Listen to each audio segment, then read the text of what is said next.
And, my Bible, guys, was really Think and Grow Rich. I mean, I've read that book over 100 times.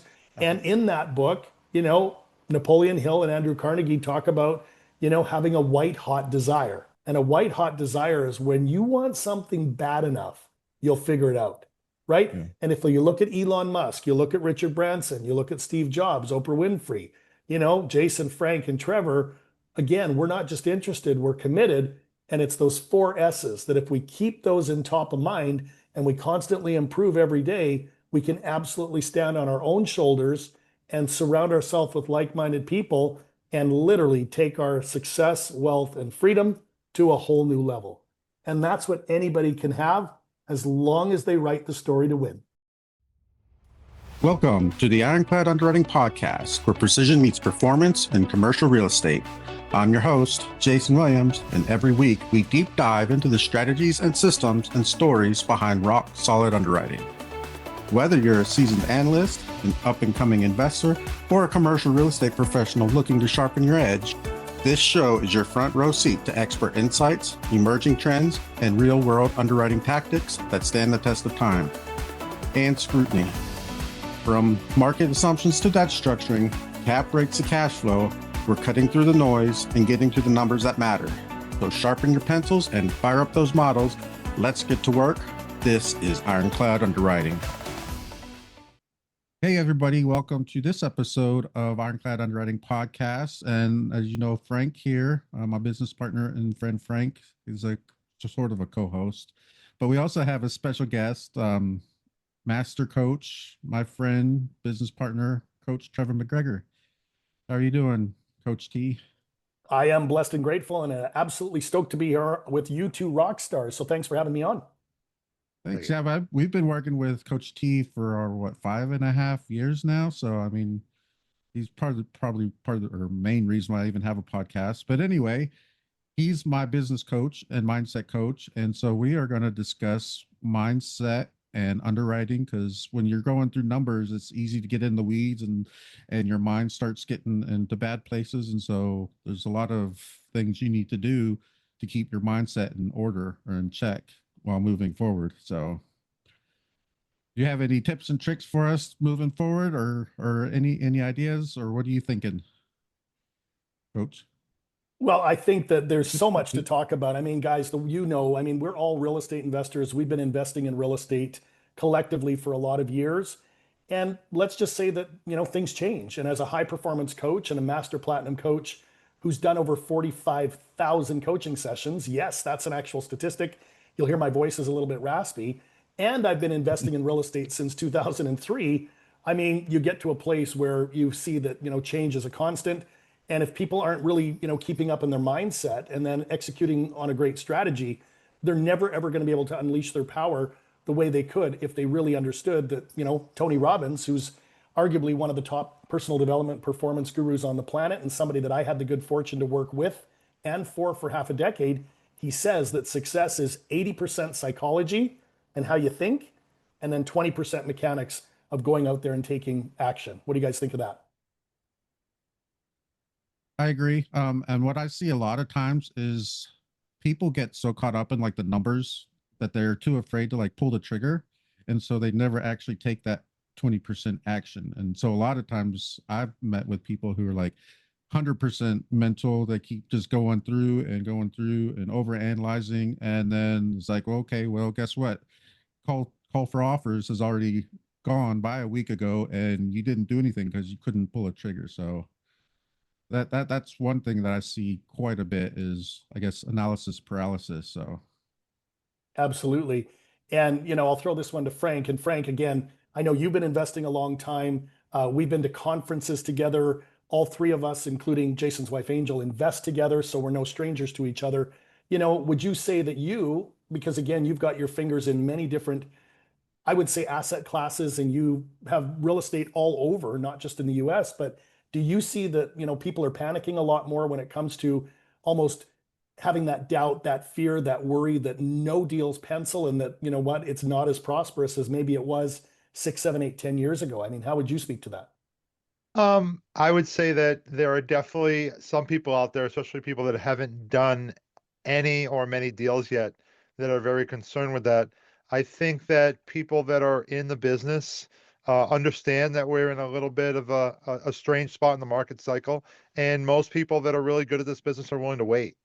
They're willing to continue to review deals and pass on a lot of them, not because of analysis paralysis, but just because since we've been doing this for a while, we know when the numbers don't work, and you got to be willing to walk away from those deals that just are not working out. You can definitely try to be creative, but you have to be willing to I joke about the concept of finding a needle in a haystack. There are a lot of opportunities out there right now. That does not mean that any of them are deals at all. And until certain sellers are really willing to take a little bit of pain, especially those that have overpaid in the past few years, myself included. I mean, we have deals that we're trying to sell, and we understand why we're getting the numbers and the offers that we're getting, and we just try to make it work. Yeah, I And, love and that. one other thing that I see from students is like the polar opposite of the analysis paralysis is people are gung ho to get a property that they are willing to forego like serious red flags. They would say analyze something and maybe boost their numbers just a bit just to make the deal look good on paper, just so they can move forward. And when they come to me as clients, I like to point that out. And some of them get defensive in my analysis of it. And it's like, okay, well, this is what I'm pointing out to you, and you're still moving forward. So you probably either need to keep your emotions in check because you think that you're not going to get any deals coming by, or what. But this deal doesn't look good to me, and I've analyzed probably thousands of deals now. So it's like I would not move forward. So. Yeah, and that's the beautiful thing is there's polarity in everything. And that's what I say as a master coach is you can't have day without night. You can't have black without white. You can't have masculine energy without feminine energy. And you can't have somebody that is really conservative and is gun shy without somebody out there that's trying to force the numbers or even, make the numbers look so good because that's their role. I mean, let's be honest. It doesn't matter if you're new to real estate, maybe you're an intermediate, maybe you're an expert, but you've really got to understand this is about roles and responsibilities. So some of us are out there looking for deals. Some of us are charged with underwriting the deals. Some of us are capital raisers because without capital, we can't do the deal. And then God bless all the property managers out there. But what I love about Ironclad Underwriting is you have created this beautiful foundation and then really, taken it up so many levels where, you'd have to be an idiot, Jason, at this stage, and Frank as well, not to be able to see some of those red flags that other people are glossing over, right? Mm-hmm. And that's really why I think that this episode is really important is if you're, doubtful or fearful, or perhaps you don't have a big enough, deck or you don't have a big enough Excel spreadsheet, I guess is where I'm going, or more confidence in what you're doing, when would now be a good time to surround yourself with people that have already done what it is you're trying to do? And I think all of us here have done very well in real estate and we've made money, but I can certainly speak for myself that I've done real estate and I've lost money, right? And so I always say that there is no failure, there's only feedback. And as real estate experts, I'd say that we've all got enough feedback to then be able to share with people what not to do as much as what to do. Do you guys want to speak to that? Yeah, for sure. And yeah, I've lost money in real estate deals, and like you said, it's only feedback. That's right. And if you look at the evolution of my underwriting model from the very first deal that I purchased versus where it is now, you can see where the feedback is coming into play. And it's not just feedback from my own experiences with my other clients and students, they have feedback too. And anytime that they say, well, I've experienced this, guess what? I put that into my model so that if it comes up again, we can move forward. So, I mean, like Ironclad is evolving as well. So it's not just And I some think black hole that does some magic and then all of a sudden you get magical real estate Pull a rabbit investments. out. So, yeah. that's so good. And it has to. I mean, everything changes. And, when people even say to us, what is going on in American real estate, or what's going on in the US with real estate, that's like, you know, a very big question when what's happening in California or Florida or Tennessee or New York or the Carolinas is totally different. And that's why people have to really understand that if you want to be successful in underwriting, you've really got to break things down into bite-sized pieces And that's, and seeing your model and actually working with your model and knowing you for over half a decade now. I mean, it's all about getting to that place where the underwriter has three things. And those three things are where you have certainty, you have clarity, and you have confidence in that spreadsheet or in the underwriting model that you take it to your GP team. And not only do they see exactly what it is that you see, and you're able to talk and, pitch and catch a little bit, but it's really one of those things that, I find a lot of people right now are really, really, really fearful of losing OPM, other people's money. Yep. So when you've got certainty, clarity, and confidence for yourself, you've got certainty and clarity and confidence that you instill in the team because they see what you're doing. That's when we can all sleep at night knowing that that investor that puts in their 50K or their 100K or their 250 or maybe more, is well taken care of and well looked after. How would you speak to that? Yeah, I agree. And you said like confidence in the model, but my course, I teach confidence in like the operator. I teach Yep. them like the personal skills on how to underwrite, and they can do it with any model. I use mine to teach against because it's mine. But I mean, it could be anything. I give my students the confidence in themselves to underwrite well, and the certainty to be able to do everything accurately and whatever. And I try to make it clear for them so that they can move forward. So, I mean, I resonate with those three C's. But yeah, when other people's money is at hand, um, it's a whole different feeling, and then that's a whole different mindset in itself. It's like I can go out and I can buy a property for 120K, and if I lose it, yeah, it sucks. But if I go out and buy a $12 million property and all these people have 120K, it's like, well, then that starts putting a sinking feeling in my stomach. That's it. And again, different strokes for different folks, right? Some people are real drivers where they just want to get deals done. You got people that are very conservative, that it takes them a long time to build that mindset to a place where, man, if other people can do it, they can do it. And a proven model is definitely helpful for that. And then you've got people that are somewhere in between. But after working with literally thousands, if not tens of thousands of investors out there, the ones that have coaches, teachers, mentors, trainers, facilitators, people to bounce thing off of things. It's like professional sports. I mean, if you look at any professional basketball team, NFL team, hockey team, I mean, I'm a Canadian. I have a Canadian who now lives in Australia, but I love hockey when you think of any sport, even golf, right? The best of the best of the best in the world have coaches, right? They watch game film, they have trainers, they have, people that can help them put Super Bowl championship rings on their finger. So again, I really, really am curious to see if the listener believes in that as an expense or if they see that as an investment. Because if there's one thing I know to be true is everybody on this panel here, the three of us, have all invested heavily into personal growth, into coaches, into mentors. And I'm telling you, I don't think any of us would be where we are today if we didn't do that. Frank, would Yeah. you agree with that? Oh, definitely. I mean, there's been a number of times that I was not using coaches, not using my network, trying to do it myself, and it usually ends rather badly. But if you have, it's always great to have a second set of eyes looking at it, especially someone that you trust, someone that's done it, someone that's not looking at it with an emotional slant. I have one friend who will only buy deals in partnerships. And one Wow. of the reasons is because he said, every time I do it by myself, I get too emotional.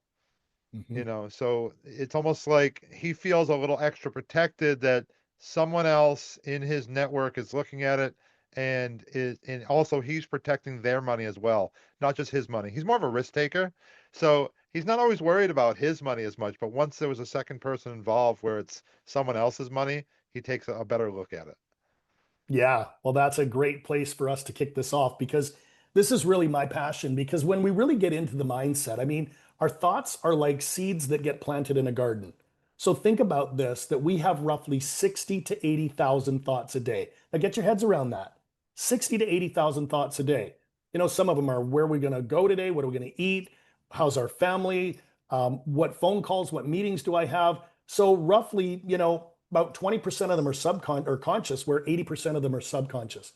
So when you talk about your partner or we talk about our experiences, we've really got to ask, are we continuing to plant seeds of fear, doubt, worry, and anxiety? Or do we want to plant the seeds over here of courage, possibility, faith, right? Because I'm telling you, where focus goes, energy flows.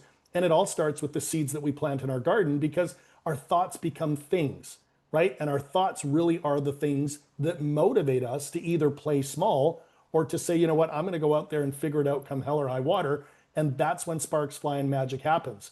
So the very first thing that you got to do is ask yourself then, am I thinking from my past and all of the things that I have or have not done in real estate from over here?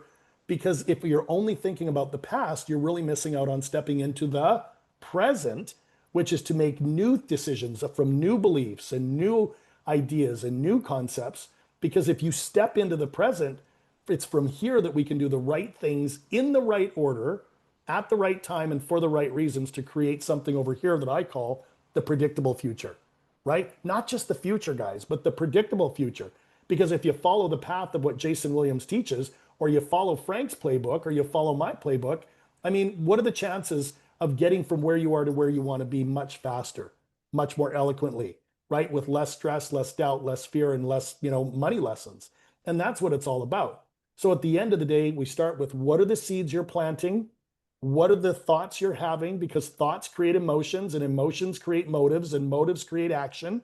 And if you go out there and take action, you'll eventually get to your result. So that's part one. It's really what we call our state management. And if you're not managing your state, you're already out of the game. It would be like a professional athlete who is in the pros and they've got a big game coming up, but they haven't warmed up, they haven't watched the game film, they haven't tied their sneakers on tight. So when they get out on the court or get out on the field, it's go time. So let's talk about state management. How do you guys manage your state, or how do you see it showing up in the other people around you that are maybe in a really disempowering state versus ones that are in an empowering state? So one of the things I'm thinking about is the concept of investment seeds, because I love planting all the time, and sometimes they take a while to grow, to come to fruition.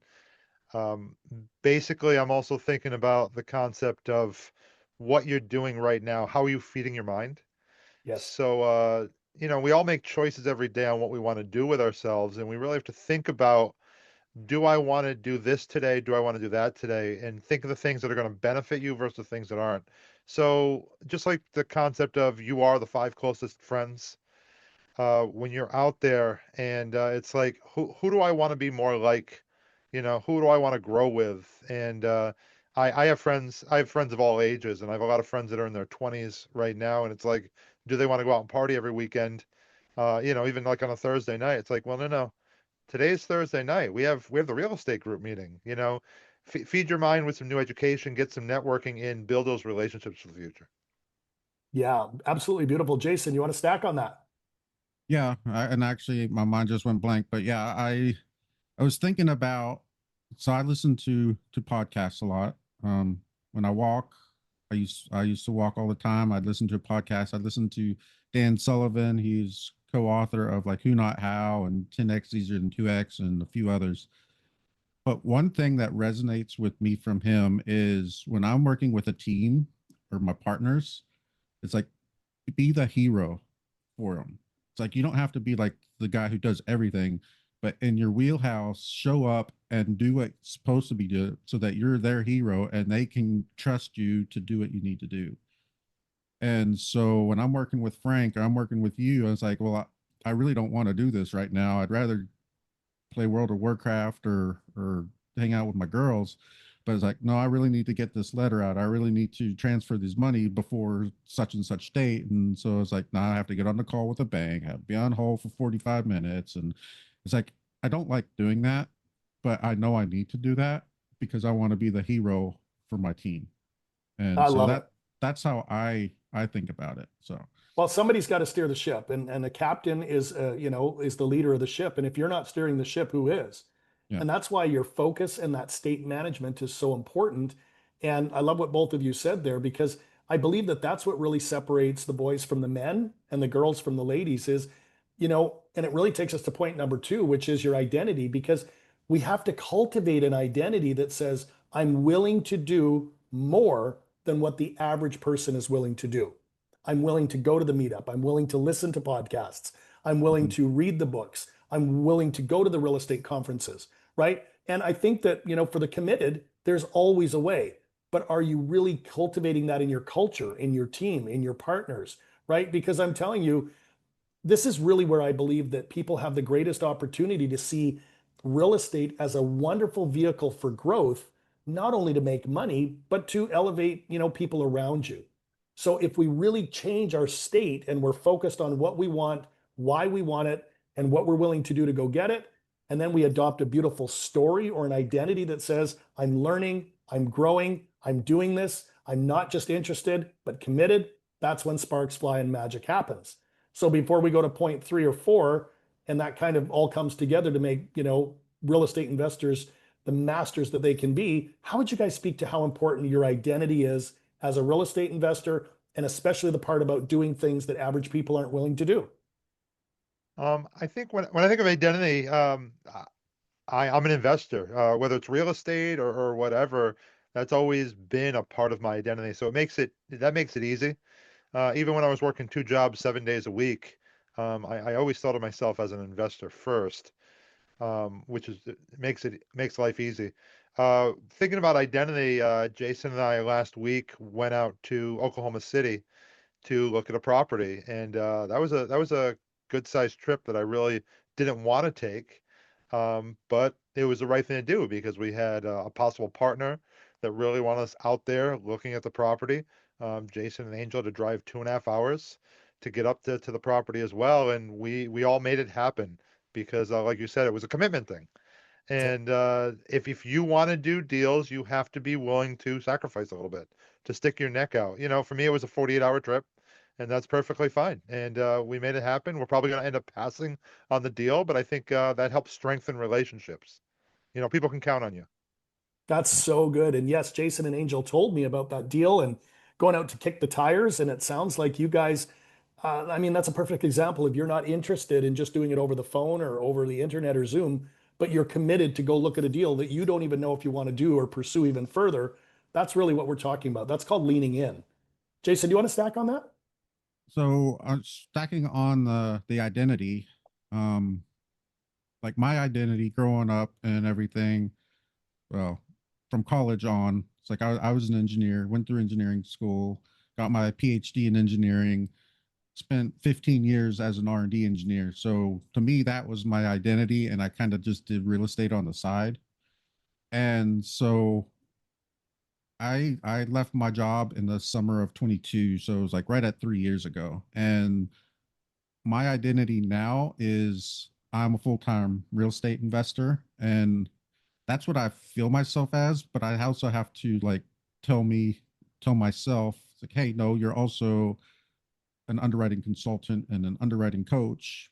And so sometimes getting that identity is can be hard. It's always going to be hard, and sometimes you have to change the way you look at yourself to like move forward. And I am, with your help, Coach T and Frank, able to do that. And it's always a progress moving forward. It's not like, all right, flip a switch and my identity is this. So I am changing that regard, but I am right now, I'm a real estate investor because I invest in other things as well. But You that's bet. how I feel myself as my identity. That's And it. maybe 5 years from now my identity will change, and that's good, that's fine. But right now, where I am in this point in my life, I I'm a real estate investor, and now I also help people become better real estate investors. So That's it. I think it won't change. I think it'll get refined. And I think as you continue to support people the way I know you're supporting your clients, whether it's in your home study program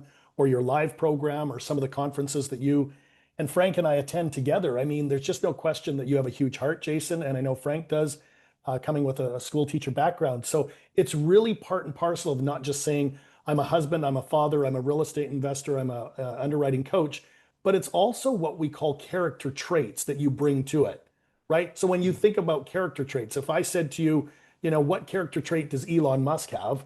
Well, Elon Musk is absolutely committed to figuring things out. He's not interested, he's committed. If I said, what about Richard Branson? What would you think he's got? Well, he's got big vision. That's part of his identity. If I said, how about Oprah Winfrey? She's very compassionate. That's part of her identity. And one of my favorites is the late great Steve Jobs. He was the guy that was going to take Apple and figure out new products like the Macintosh, the iPod, the iPhone, the iPad. And he was really the leader. But if he didn't cultivate that identity and really get the people around him to raise their floor, Apple would never be what we have today. So if you really think about it, and you guys are helping really bring this home, we've got our state, which is our focus and all of our thoughts. We've got our story, which is our identity and all the character traits that we bring. So the third thing that you've really got to question as we, really ask, are you interested or committed, is your standards. Your standards. And that is, what level of standard are you waking up and adhering to every day? Are you doing the least amount of work and kind of mailing it in?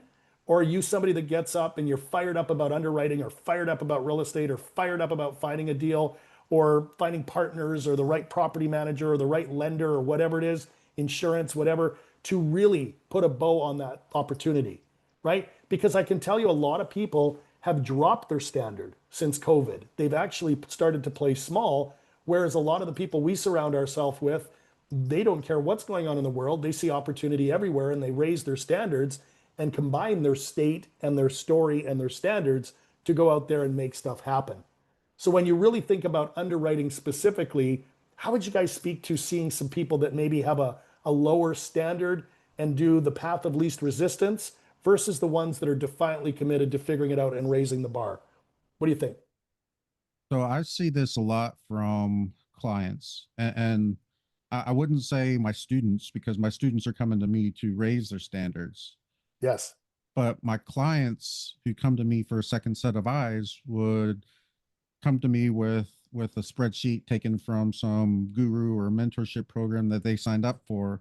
And granted, they spend a lot of money for that, and they're not looking to spend more money because they should have gotten some education from their first initial investment. But they get a spreadsheet that's kind of mediocre. And so they run everything through that because they don't feel like they need to get any more detailed or anything like that. And like with your standards, you you've talked to Angel and I about like raising our thermostat. I mean, you're Yes. comfortable at 72 degrees. And so you don't really want to change that. And so once you get into like a state of complacence, you don't really need or want to move or improve the needle. And so that's where I think a lot of people, you say people lower their standards, but I think they just kind of find where they're comfortable and don't push themselves beyond that. So Spot um, on. Absolutely I spot on. keep trying to raise my thermostat, and I find that the auto kicks in and lowers it back down to where I am comfortable. So then I have to go back and kick it up again, and yeah, that's hard. I mean, that's why I still use a coach. I have a mentor. I have partners who push me because I know I can't do this on my own. So Well, I and love that you're sharing that, and it's a little vulnerable, but we're all the same. It's all part of the human experience. You can't be climbing up the mountain all the time, owning your standard without some days you're coming down the mountain and maybe sliding even into the valley, right? mhm, Just like when you commit to going to work out at the gym, or you commit to saving 10 for 15% of your profits, or you commit to calling your aging parents because maybe your parents are getting a little bit older and you say, I really should call my parents or spend more time with my kids or leave the staycation and go on a real vacation, but it's easier to do the staycation. And again, I come back to that's what average people do.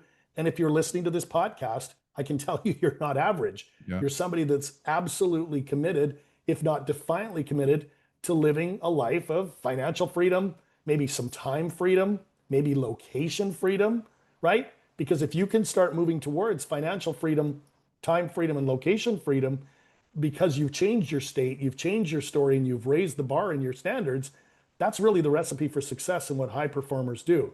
So before we go to the fourth one, Frank, do you want to stack on, how important it is?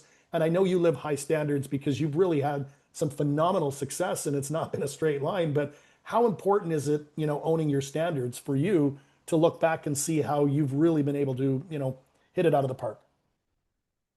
So obviously I can tell that you love Tony Robbins at least as much as I do. One of the videos that I love of Tony's, and I hope they give an update at some point, was I when I was a school teacher, I used to show to the students, this was middle schoolers, one of his short 2 or 3 minute videos called Raise Your Standards. And so I love the concept. Do I fall down every day? Absolutely. But just the whole concept, I love it. Raising your standards. And we want our experiences, we want our freedoms, and it takes work to get there. That's So it. when you said those three freedoms, I have a friend, he has a brand called the Three Freedoms Group. Um, Ah, so location freedom, time freedom, financial freedom. And he's traveled to I don't know, 30 countries or so. And we own the hotel together. And just the nice. whole concept of standards. I mean, think about it. We're not worried about putting food on our table. We're working hard to make new tables, That's it. in many ways. And we need to make sure that life's a blessing. There shouldn't be as much pain and punishment. Sometimes I've had some partners, and Jason knows a few of them that have fallen down a lot, and at some point you have to break with them. It's not worth it. I'm not saying they can't change. They haven't yet. I'm not saying, but maybe they need to go on their own way for a little bit. And if I think they've changed enough, maybe it's a good way to bring them back in and try another opportunity with them. I mean, they're not stealing money in it or anything, but they have not raised their standards, and they've it's been a disappointment, and they've let me down many times. So it's like it's almost not worth to work with them anymore when there's so many other opportunities out there. Yeah, well, you've opened two loops, Frank. So the very first loop you've opened is really about the Tony Robbins, because Tony has this word that he uses called CANI, and that's spelled CANI. And I'm sure you guys both know that it stands for constant and never ending improvement. And Tony is 65 years of age. He's been doing his work on this beautiful planet for over 40 years now, and he still CANIs everything. He CANIs, business mastery. He CANIs date with destiny. He CANIs, unleash the power within. And every single thing is about making micro improvements. So if you think about raising your standards, what I'm here to say to you is you don't have to raise it 100%, but what would life look like, or what would your real estate, reality look like if you made a 10, 15, or 20% improvement consistently? That's what we call compounding. And that's when you get that hockey stick curve where your success goes parabolic, right? So I love that you shared that as loop number one. But loop number two is people. Like, let's be honest, because I've got a real belief that some people come into our life for a reason, some come in for a season, and some come in for a lifetime, right? So think about business partners, think about people in your ecosystem or your sphere. Some have come in for a reason, and that might be a short stay. Some have come in for a season, and that might be a little bit longer, but then they leave. And then you do get some people in your ecosystem that you're probably going to have. Like, I see you and Jason and Angel being together, I think, till the end of time. Could I be correct about that, or do I not know what's going on behind the scenes? I mean, I'm thinking that you guys have a phenomenal relationship, and as long as everybody continues to enjoy working together and takes care of their roles and responsibilities, you can ride this train a long time. True or true? Sure, Definitely definitely. true. That's it. So those two loops, the process of CANI, constant never-ending improvement, and absolutely owning what Frank said about if you're not jiving with your partners, or you're not doing you're doing all the heavy lifting and they're not doing any at all, sometimes, it's time for early retirement, and you might never ever partner with that person again. Or I've seen this more times than not where they become what we call a boomerang. And a boomerang comes back and you end up partnering in something else because they've gone off and learned the lesson they've needed to learn, or maybe you've grown as well, and when you come back, you can create that dynamic duo or trio or quadruple or quintuple together. So guys, that brings us from state to story to standards. I hope you're really enjoying it. And the final S in the four quadrants is your strategy. Your strategy, because you never ever want to execute on a strategy without first thinking, where's my state, which is your focus? Where's my story, which is your identity? Have I raised my standards? And really, not just one time, but you've drawn that line in the sand and you've stepped over that line, never to return again. Because if you're constantly improving those three things, now we can start to rock and roll on a strategy. And think of a strategy as really a recipe, a roadmap, a blueprint, or a GPS that helps take you from where you are to where you want to be. And again, this is an underwriting show, so we'll talk about underwriting, but can you imagine what would happen if you didn't have the right strategy, yet you had the first three S's, but you didn't have what you needed as that fourth S? It would be like having a sports car with a beautiful engine, beautiful tires, leather interior, but it's got no gas and you can't take it anywhere. And that's what I love about, Jason's program, Jason's coaching, Frank's mentorship and all the stuff that he does. But how would you guys speak to how important all four of them are to come together, but really having that strategic ability to underwrite effectively like never before, especially given, the times we're living in?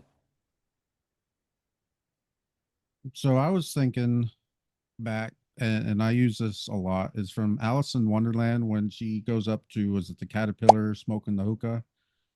And she's like, which way do I go? And he's like, well, where do you want to get to? And says, well, I don't know. It's like, well, it doesn't really matter which way you go then. And that's what I see as a strategy, is like, you can do all this, but if you don't really know where you want to go, it's like, doesn't matter how you get there. So, but I Very guess good. it all sort of falls into all of it. But that's just where my mind went when you were mentioning that. So I like it. Frank, stack on that for us, and then I'll share a really simple process that will help people take that strategy to the next level. Take it away. I mean, we know that there are a lot of good people in this industry. We know that the market's gotten tighter lately. There's definitely a lot of national and even global things that are mixing up. There's question marks out there, but you definitely need some kind of a plan, whether it's a buy box or something else, of what you plan on doing next. Where are you looking in real estate? And it's all over the map. I mean, I know people whose strategy is right now to focus on senior living is one of the big hot topics right now. Self-storage has been perennial the past few years. A lot of people are looking at multifamily, sticking their nose up in some ways and say that there's so many people in multifamily, maybe it's time to reposition some of our strategy.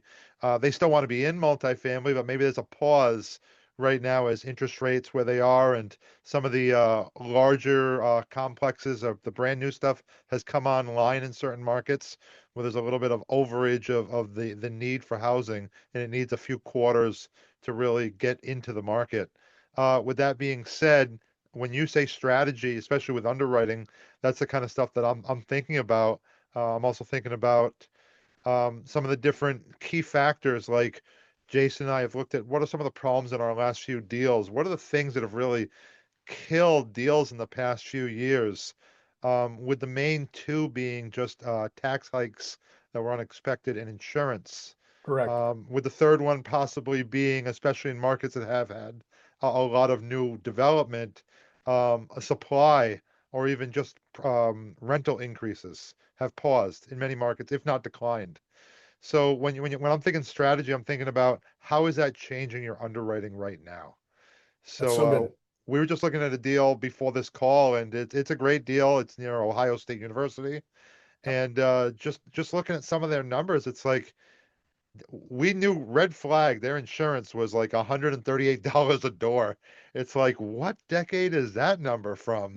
So I don't know if that was just a mistake with a zero missing or what it was. And I said, you know what, that automatically a deal killer. So one of the first emails I sent out is I said, you need to have a hard quote on what the insurance is going to be. Because if not, this whole deal will fall into flames and be a pain in your life. Yeah, yeah. those are so good. I mean, let's really honor all of the things you both said. And that's really where you don't want to go it alone, right? That Mhm. would be like trying to fly an airplane from JFK to LAX, and you get in the cockpit and you've got interest rates and cap rates and insurance and property tax and rent rolls and all of this stuff. And you're looking at it going, oh my God, like you can't even get down the runway, let alone get liftoff. And I really do believe that, there's some fundamentals to strategy where you've really got to start with the end in mind. What is your end goal? Like, Mhm. what do you really, really, really want? Right. And that could be in any asset class: multifamily, self storage, mobile home parks, ground up construction. I mean, I've got clients doing land, I've got clients doing parking lots and making a fortune from it. So, and you're in the hotel world too. So, again, it doesn't matter what the asset class, but if you don't know where you're going, and I'm not just talking about, pie in the sky, but where do you want to be in the short term? That might be 1 to 3 years. Where do you want to be in the long term? That might be 5 to 10 years. And then what is your vision for your business in your life, right? What are your, goals? Is it a net worth goal? Is it a door count goal? Is it owning stuff in, different, states? Is it diversification? And if you don't know what your goals are, when would now be a good time to work with a coach to figure it out, right? Because you've got to know your outcome. That's the number one principle to strategy. Number two, why do you want it? If you were to move towards the financial freedom, the time freedom, the location freedom, what would that look like? And why would you want it? Is it just for you? Is it for you and your partners? Is it for your spouse, your kids? Do you want to create generational wealth? I mean, that's why I believe that real estate is such a great wealth vehicle, because you can do many things to satisfy the purpose of why you're getting into real estate in the first place. And so Mhm. if we know the outcome and we know why we want it, the third and final thing is to really, find some people and resources and partners and, lenders and all of the people that really work in their zog, which is their zone of genius. You can't wear all the hats today and expect to hit it out of the park in real estate. You need to find the right, what Dr. Benjamin Hardy calls who's, and the who's are people that can help you. But there's also what we call super who's out there. And a super who is somebody that has been through the cycle. They've gone full circle. They've made mistakes. They've made success and had profits and everything in between, because you definitely want to tap into some who's and some super who's as you execute your business plan. So to bring it all the way back, let's recap the four S's. We got our state, which is our focus, our story, which is our identity, our standards, which is, a request for all of us to raise the bar, and then finding someone and a team to help you execute on the strategy. That, my friends, is a recipe for success when it comes to mindset and execution in real estate. Definitely. I appreciate all of that. That's really good. Thank you. And you mentioned goals, and goal setting could be a whole new or multi episodic venture to go Yes. on this podcast. We may or may not hit that. So Well, absolutely. And again, I think it's different strokes for different folks. And if there's one thing that I always like to finish with, it's what's wrong is always available, but so is what's right. And we've got to really remember that there is no failure, there's only feedback, yep, right? But really, to have that quantum leap, you got to get around the Jasons, the Franks, the Trevors, some of the people we hang out with, Joe Fairlesses of the world, and some of the people that have really gone out there and, paid their dues, but they found that gold on the other side. And, yep, my Bible, guys, was really Think and Grow Rich. I mean, I've read that book over 100 times.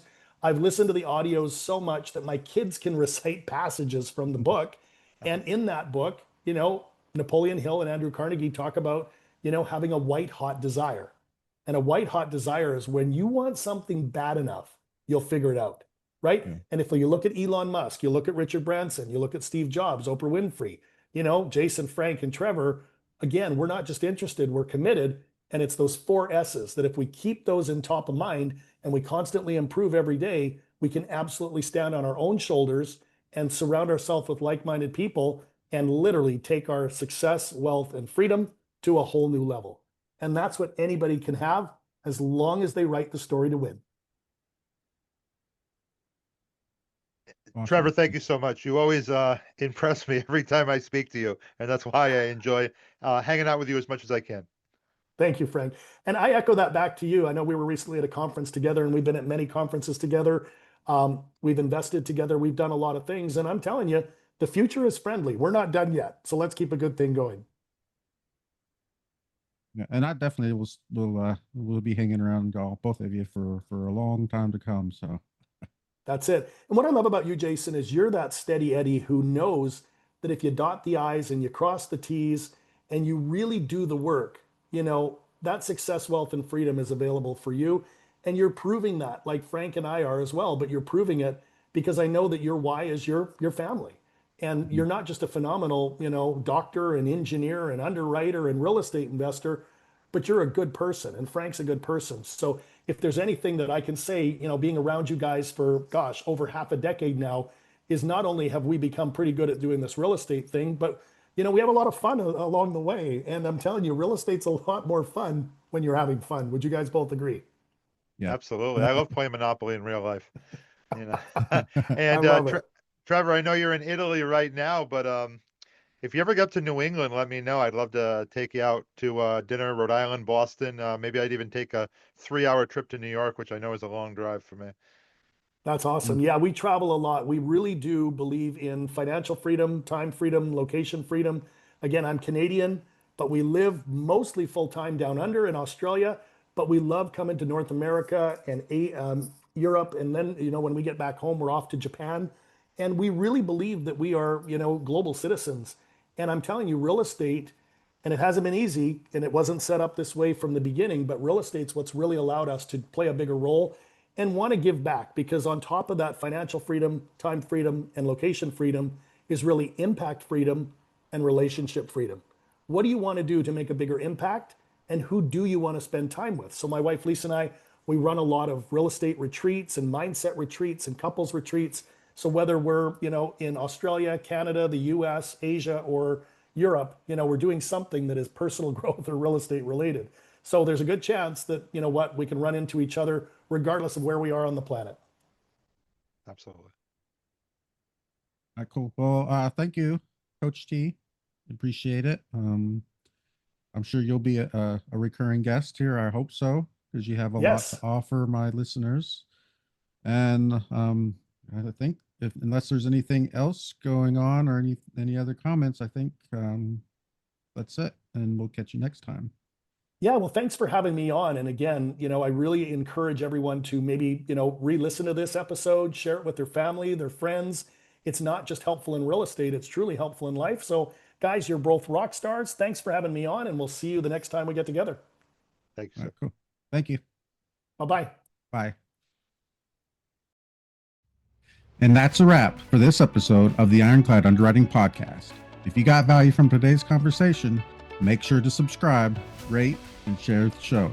And don't forget to connect with us on LinkedIn, YouTube, Facebook, Instagram, or check us out at our website at ironcladunderwriting.com for more insights and updates. If you have a question, a deal you're analyzing, or a topic you want us to tackle, shoot us a message. We'd love to hear from you. Until next time, keep your assumptions grounded, your models sharp, and your underwriting ironclad.